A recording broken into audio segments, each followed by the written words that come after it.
This is an NBC News special report. President Biden's farewell address. Here is Lester Holt. Good evening. We're coming on the air tonight as President Biden prepares to address the nation for the final time as President of the United States. Mr. Biden's remarks come just 5 days before President-elect Trump is due to be sworn in. The president's address comes on the same day he announced a ceasefire deal between Israel and Hamas after 15 months of war. The last time the president delivered a primetime speech from the Oval Office was when he dropped out of the presidential race last summer. Let's go straight to our chief White House correspondent, Peter Alexander. Peter, what else can we expect in this address tonight? Lester, after more than 50 years in public life, President Biden is going to speak directly to the American people one last time. I'm told this speech is forward-looking, not a ticking off of his accomplishments. And we did get a preview today, the president in a letter to Americans calling on them to build on the progress he says he's made. Still, President Biden does not believe that he gets enough credit, I think, for the job he's done. And I think we're going to hear that from him. A reminder that the country was in the grips of COVID and the worst economic crisis since the Great Depression. And now he says Americans are more prosperous, more secure. One question tonight, does he address what roughly half the country is thinking, what he's described as an existential threat, the return of Donald Trump? Lester, even in these closing remarks tonight, he does face unique challenges. Peter, thanks. Here is the president. My fellow Americans, I'm speaking to you tonight from the Oval Office. Before I begin, let me speak to important news from earlier today. After 8 months of nonstop negotiation, by my administration, a ceasefire and a hostage deal has been reached by Israel and Hamas, the elements of which I laid out in great detail in May of this year. This plan was developed and negotiated by my team and will be largely implemented by the incoming administration. That's why I told my team to keep the incoming administration fully informed, because that's how it should be, working together as Americans. This will be my final address to you from the American people from the Oval Office, from this desk as president. And I've been thinking a lot about who we are and maybe more importantly, who we should be. Long ago in New York Harbor, an iron worker installed beam after beam, day after day. He was joined by steel workers, stonemasons, engineers. They built not just a single structure, but a beacon of freedom. The very idea of America was so big, we felt the entire world needed to see. The Statue of Liberty, a gift from France after our Civil War. Like the very idea of America, it was built not by one person, but by many people, from every background and from around the world. Like America, the Statue of Liberty is not standing still. Her foot literally steps forward atop a broken chain of human bondage. She's on the march, and she literally moves. She was built to sway back and forth to withstand the fury of stormy weather, to stand the test of time because storms are always coming. She sways a few inches, but she never falls into the current below. An engineering marvel. The Statue of Liberty is also an enduring symbol of the soul of our nation. A soul shaped by forces that bring us together and by forces that pull us apart. And yet, through good times and tough times, we've withstood it all. A nation of pioneers and explorers, of dreamers and doers, of ancestors native to this land, of ancestors who came by force. A nation of immigrants who came to build a better life. A nation holding the torch of the most powerful idea ever in the history of the world, that all of us are created equal. That all of us deserve to be treated with dignity, justice, and fairness. That democracy must defend and be defined and be imposed, moved in every way possible. Our rights, our freedoms, our dreams. But we know the idea of America, our institution, our people, our values that uphold it are constantly being tested. Ongoing debates about power and the exercise of power. But whether we lead by the example of our power or the power of our example. Whether we show the courage to stand up to the abuse of power or we yield to it. After 50 years at the center of all of this, I know that believing in the idea of America means respecting the institutions that govern a free society: the presidency, the Congress, the courts, a free and independent press, institutions that are rooted, they just might not reflect the timeless words, but they echo the words of the Declaration of Independence. We hold these truths to be self-evident. Rooted in the timeless words of the Constitution, we the people. Our system of separation of powers, checks and balances, it may not be perfect, but it's maintained our democracy for nearly 250 years, longer than any other nation in history that's ever tried such a bold experiment. In the past 4 years, our democracy has held strong, and every day I've kept my commitment to be president for all Americans through one of the toughest periods in our nation's history. I've had a great partner in Vice President Kamala Harris. It's been the honor of my life to see the resilience of essential workers getting us through a once-in-a-century pandemic, the heroism of service members and first responders keeping us safe, the determination of advocates standing up for our rights and our freedoms instead of losing their jobs to an economic crisis that we inherited. Millions of Americans now have the dignity of work. Millions of entrepreneurs and companies creating new businesses and industries, hiring American workers, using American products. And together, we've launched a new era of American possibilities. One of the greatest modernizations of infrastructure in our entire history, from new roads, bridges, clean water, affordable high-speed internet for every American. We invented the semiconductor, smaller than the tip of my little finger, and now is bringing those chip factories and those jobs back to America where they belong, creating thousands of jobs. Finally, giving Medicare the power to negotiate lower prescription drug prices for millions of seniors. And finally, doing something to protect our children and our families by passing the most significant gun safety law in 30 years and bringing violent crime to a 50-year low, meeting our sacred obligation to over 1 million veterans so far who are exposed to toxic materials, and to their families, providing medical care and education benefits and more for their families. You know, it will take time to feel the full impact of all we've done together. But the seeds are planted, and they'll grow and they'll bloom for decades to come. At home, we've created nearly 17 million new jobs, more than any other single administration in a single term. More people have health care than ever before. And overseas, we've strengthened NATO. Ukraine is still free. And we've pulled ahead of our competition with China.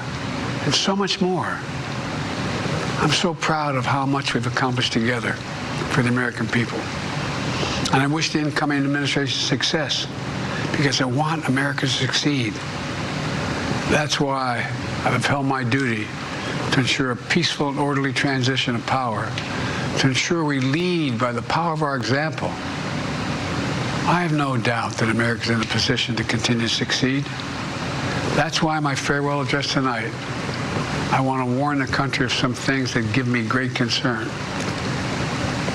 And that's a dangerous concentration of power in the hands of a very few ultra-wealthy people. And the dangerous consequences if their abuse of power is left unchecked. Today, an oligarchy is taking shape in America of extreme wealth, power, and influence that literally threatens our entire democracy, our basic rights and freedoms, and a fair shot for everyone to get ahead. We see the consequences all across America, and we've seen it before. More than a century ago, but the American people stood up to the robber barons back then and busted the trusts. They didn't punish the wealthy, just made the wealthy play by the rules everybody else had to. Workers want rights to earn their fair share. You know, they were dealt into the deal. and it helped put us on a path to building the largest middle class, the most prosperous century any nation in the world has ever seen. And we've got to do that again. In the last 4 years, that is exactly what we've done. People should be able to make as much as they can, but play by the same rules. Pay their fair share of taxes. So much is at stake. Right now, the existential threat of climate change has never been clearer. Just look across the country, from California to North Carolina. That's why I signed the most significant climate and clean energy law ever in the history of the world, and the rest of the world is trying to model it now. It's working, creating jobs and industries of the future. Now, we've proven we don't have to choose between protecting the environment and growing the economy. We're doing both. But powerful forces want to wield their unchecked influence to eliminate the steps we've taken to tackle the climate crisis, to serve their own interest for power and profit. We must not be bullied into sacrificing the future of our children and our grandchildren. We must keep pushing forward and push faster. There's no time to waste. It's also clear that American leadership in technology is an unparalleled source of innovation that can transform lives. We see the same dangers of the concentration of technology, power, and wealth. You know, his farewell address, President Eisenhower spoke of the dangers of the military-industrial complex. He warned us then about, and I quote, the potential for the disastrous rise of misplaced power, end of quote. 6 decades later, I'm equally concerned about the potential rise of a tech-industrial complex that could pose real dangers for our country as well. Americans are being buried under an avalanche of misinformation and disinformation, enabling the abuse of power. The free press is crumbling. Editors are disappearing. Social media is giving up on fact-checking. The truth is smothered by lies told for power and for profit. We must hold the social platforms accountable to protect our children, our families, and our very democracy from the abuse of power. Meanwhile, artificial intelligence is the most consequential technology of our time, perhaps of all time. Nothing offers more profound possibilities and risks for our economy and our security, our society, for humanity. Artificial intelligence even has the potential to help us answer my call to end cancer as we know it. But unless safeguards are in place, AI could spawn new threats to our rights, our way of life, to our privacy, how we work, and how we protect our nation. We must make sure AI is safe and trustworthy and good for all humankind. In the age of AI, it's more important than ever that the people must govern. And as the land of liberty, America, not China, must lead the world in the development of AI. You know, in the years ahead, it'll help to be, it's going to be up to the president, the presidency, the Congress, the courts, the free press, and the American people to confront these powerful forces. We must reform the tax code, not by giving the biggest tax cuts to billionaires, but by making them begin to pay their fair share. We need to get dark money. That's that hidden funding behind too many campaigns contributions. We need to get it out of our politics. We need to enact an 18-year time limit, time and term, for the strongest ethics and the strongest ethics reforms for our Supreme Court. We need to ban members of Congress from trading stock while they're in the Congress. We need to amend the Constitution to make clear that no president is immune from crimes that he or she commits while in office. The president's power is not limited. It's not absolute, and it shouldn't be. And in a democracy, there's another danger to the concentration of power and wealth. It erodes a sense of unity and common purpose. It causes distrust and division. Participating in our democracy becomes exhausting and even disillusioning. And people don't feel like they have a fair shot. We have to stay engaged in the process. I know it's frustrating. A fair shot is what makes America, America. Everyone's entitled to a fair shot. Not a guarantee, but just a fair shot. An even playing field. Going as far as your hard work and talent can take you. We can never lose that essential truth, remain who we are. I've always believed, and I've told other world leaders, America can be defined by one word: possibilities. Only in America do we believe anything is possible. Like a kid with a stutter from modest beginnings in Scranton, Pennsylvania, and Claremont, Delaware, sitting behind this desk in the Oval Office as President of the United States. That's the magic of America. It's all around us. Upstairs in the residence of the White House, I've walked by a painting of the Statue of Liberty I don't know how many times. In the painting, there's several workers climbing on the outstretched arm of the statue that holds the torch. It reminds me every day I pass it of the story and soul of our nation and the power of the American people.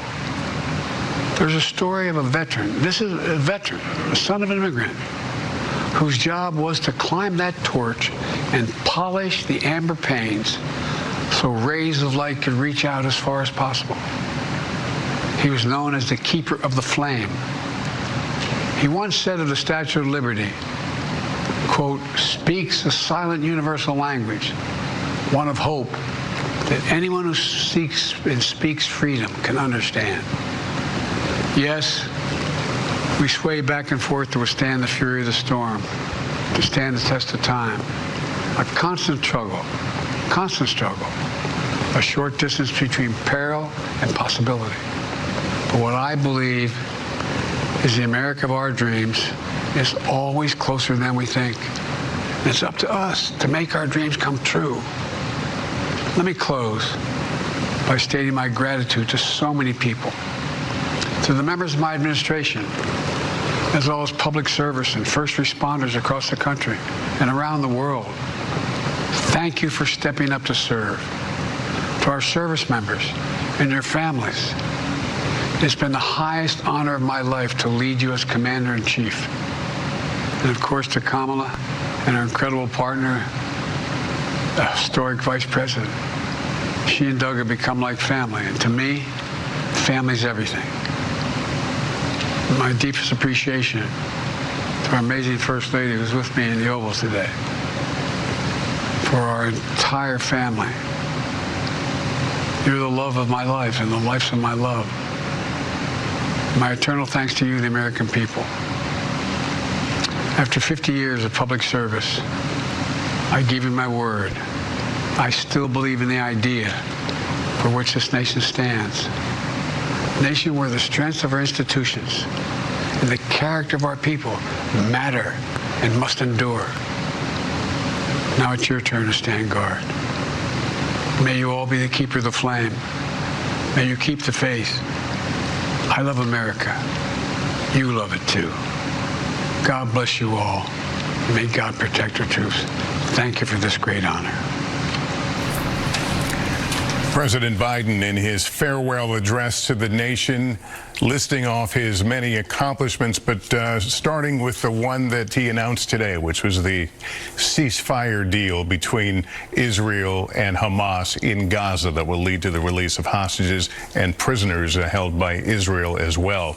Let me bring in Meet the Press moderator Kristen Welker. Kristen, the remarks also took a turn into some warnings about the future for this country.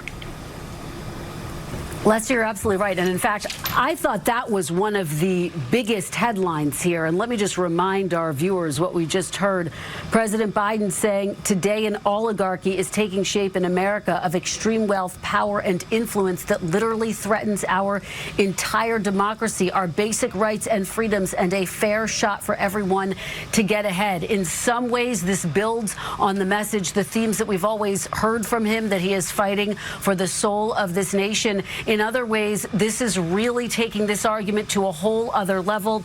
taking a shot clearly at Elon Musk and Mark Zuckerberg, who've surrounded themselves around President-elect Donald Trump, saying social media has given up on fact-checking, a clear reference to the fact that Mark Zuckerberg of Meta has said that it will no longer fact-check the dangers he warned that are potentially embedded in that type of a move, with, of course, without mentioning any of these people by name. I think this was a speech for the history books. Lester, this is a president delivering his final farewell address to the American people. Yes, defending his legacy, but also with this very firm warning. It harkens back to what we heard from former President Obama in his farewell address when he talked about the fragility of the American democracy before then President-elect Trump was set to take office for the first time. So a similar theme that we're hearing from President Biden here tonight, but again, expanding on it, warning of a potential oligarchy, really framing this around his hope that the state of our democracy will remain strong in the future. Lester. Kristen, thanks. And briefly to Peter Alexander. Peter, describe the room, the Oval Office, in this speech. Yeah, Lester, just to pull back the curtain a bit, we're told by those who were in the room that there were about a half dozen senior officials who were there with him, including his chief of staff, the First Lady, who he glanced over at the end of his remarks, joined by the Vice President, the second gentleman, who were also there inside the Oval Office, describing them, he did, like family. Just before the camera clicked on, Jill Biden looked over at her husband and said, "You look good, Joe." Lester? All right, Peter, thanks very much. That concludes this NBC News special report. Much more ahead on our streaming network, NBC News Now, and online at NBCnews.com. And tomorrow morning on Today, I'm Lester Holt in New York. Thank you for watching, everyone. Good evening.